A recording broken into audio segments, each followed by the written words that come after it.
ਚੜ ਜਾਂਦੇ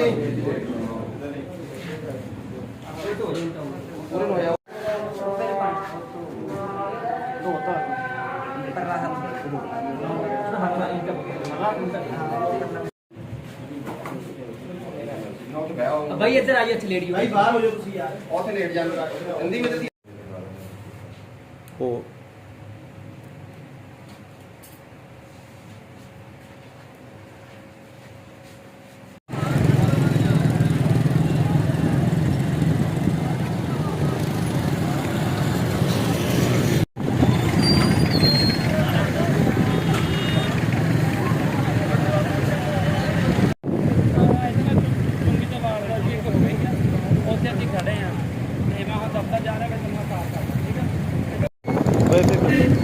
बेफिक्र रहो।